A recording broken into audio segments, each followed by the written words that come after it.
મારી યુટ્યુબ ચેનલમાં આપ સૌનું સ્વાગત છે।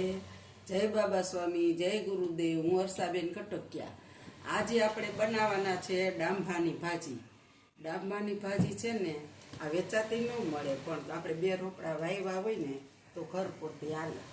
એટલે આજે અમે ભાજી બનાવવાના છે ડાંભાની। એના માટે આપણે કઢાઈ મૂકીશું, પછી એમાં તેલ નાખીશું એક પાવ,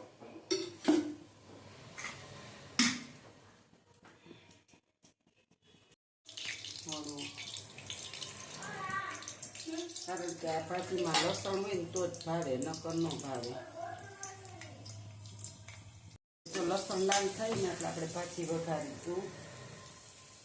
ડાંભાની ભાજી છે આ, આપણે તો જોયો હોય કે ન જોયો હોય, શહેરમાં તો ન મળે, ગામડામાં વધારે થાય ડાંભો। હવે આપણું લસણ જો લાલ થવા આવી ગયું છે,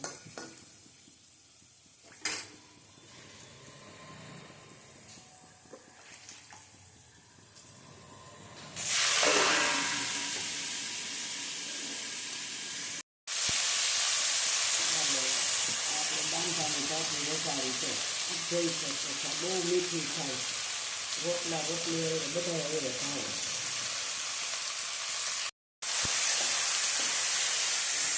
આપણે ડાંભાની ભાજી છે ને એને આપણે હવે ખુલ્લી ચોળવાની છે। હવે આપણે એમાં હળદર નાખીશું અને થોડીક એવી ચટણી, કારણ કે હું બહુ તીખું નથી ખાઈ હતી એટલે, અને થોડીક નિમક નાખીશું સ્વાદ મુજબ। અને આ ડાંભાની ભાજી મસ્ત થાય, એમાં ટમેટી નાખવું નખાય, પણ હું નહીં ખાઉં ને એટલે ન નાખું અત્યારે। અને આને આપણે ખુલ્લી જ ચોળવાની, બહુ મસ્ત બને છે। મારે એક મીઠી જ કરવાની છે ભાજી ડાંભાની, જેટલી મીઠી બને છે બગડા રોટલા એ મજા આવે ખાવાની।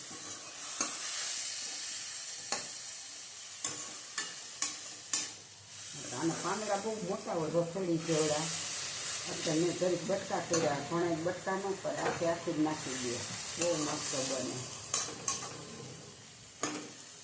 હવે આપણે આની અંદર થોડું કેવું પાણી નાખીશું, અડધો વાટકો જેટલું, અને આને આમ આપણે ઘડીક વાર ચડવા દેશું। ચાલો, જો આપણી આ ડાંભાની ભાજી થઈ ગઈ છે, આપણે ખુલ્લી જ ચોળવી છે, અને મસ્ત લસણની સુગંધ આવે છે, અને આ લસણ વગર તો ભાવે જ નહીં। અને એટલી સરસ, જો તમને તીખી ભાવે તો તમે લસણવાળી ચટણી નાખી શકો, પણ હું નથી બહુ ખાઈ શકતી, એસિડિટી થાય એટલે। અને આ મારી રેસીપી તમને ગમે તો લાઈક કરજો, શેર કરજો, અને કોઈક દી ડાંભાની ભાજી બનાવજો, બહુ મસ્ત બને છે।